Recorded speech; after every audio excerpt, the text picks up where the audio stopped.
आता शॉपिंगसाठी गावाबाहेर जाण्याची गरज नाही।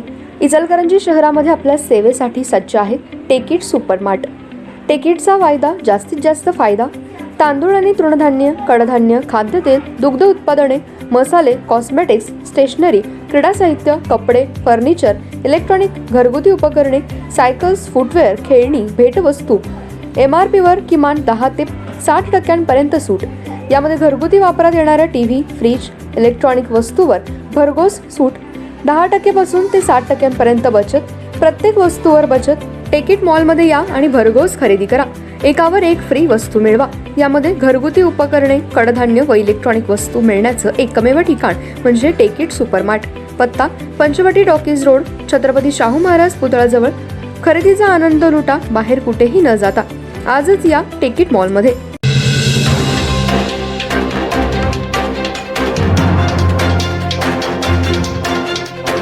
नमस्कार, मी तेजस्विनी मगदूम। एम मराठीमध्ये आपल्या सर्वांचं स्वागत आहे। पाहूया ठळक घडामोडी। महाराष्ट्रातील सर्व ज्युनियर वकिलांना उदरनिर्वाहासाठी प्रत्येकी प्रति महिना 20,000 रुपये स्टायपेंड मिळावा। तसेच ज्या वकिलांची प्रॅक्टिस 25 वर्षांपेक्षा जास्त आहे अशा सर्व वरिष्ठ वकिलांना महाराष्ट्र अँड गोवा बार काउन्सिलच्या वेलफेअर फंडातून प्रत्येकी 15 लाख रुपये मिळावेत। तसेच महाराष्ट्र अँड गोवा बार काउन्सिलच्या अंतर्गत येणाऱ्या सर्व वकिलांना मेडिकल इन्शुरन्स पोटी रुपये 10 लाखाचा प्रतिवर्षी विमा उतरवण्यात यावा व कोणत्याही कारणाने मृत्यू झाल्यास रुपये 50 लाख नुकसान भरपाई मिळू शकेल असा टर्म इन्शुरन्स उतरवण्यात यावा।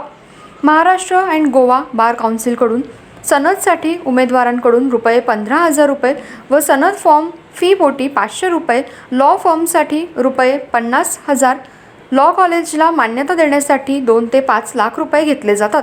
तसेच वकीलपत्रावर वेलफेअर फंडाचे तिकीट रूपाने प्रत्येकी 2 रुपये, ट्रिब्युनल कोर्टसाठी तिकीट रूपाने प्रत्येकी 20 रुपये अशा रकमा घेतल्या जातात।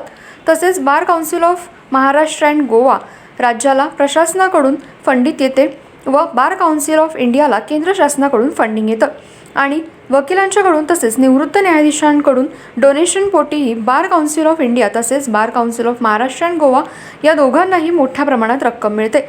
तसेच बार काउन्सिल ऑफ इंडियाकडून ऑल इंडिया बार काउन्सिलची वर्षातून 2दा परीक्षा घेतली जाते।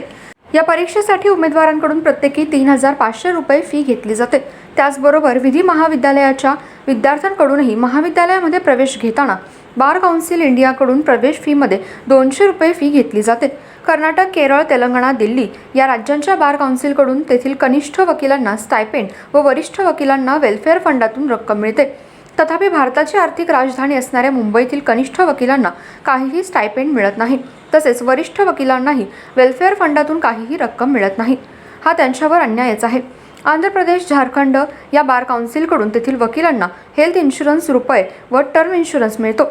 आंध्र प्रदेश, झारखंड, कर्नाटक, केरळ, तेलंगणा, उत्तर प्रदेश, दिल्ली, जम्मू काश्मीर, अरुणाचल प्रदेश, बिहार, गुजरात, हिमाचल प्रदेश, तामिळनाडू या राज्यांमध्ये वकिलांना टर्म इन्शुरन्स मिळतो। परंतु दुर्दैवाने महाराष्ट्र अँड गोवा बार काउन्सिलच्या अधिपत्याखाली येणाऱ्या सर्व बारच्या वकिलांना याचा लाभ दिला जात नाही। हा अत्यंत मोठा अन्याय आहे। अहमदनगर जिल्ह्यातील राहुरी तालुक्यातील वकील दाम्पत्याची दिनांक 26 जानेवारी 2024 रोजी आर्थिक कारणावरून पक्षकाराने निर्घृण हत्या केली। यापूर्वी सुद्धा महाराष्ट्रामध्ये वकिलांवर छोटे मोठे हल्ले झालेले आहेत। मागील वर्षी राजस्थानमध्ये सुद्धा अशाच पद्धतीने वकिलाची हत्या करण्यात आली होती। त्यानंतर तेथे सत्वर दी राजस्थान ॲडव्होकेट प्रोटेक्शन ॲक्ट 2023 लागू करण्यात आला। त्याच धर्तीवर महाराष्ट्रात देखील वकील संरक्षण कायदा लागू होण्यासाठी बार council of Maharashtra and Goa यांनी महाराष्ट्र शासनाकडे सत्वर पाठपुरावा करावा।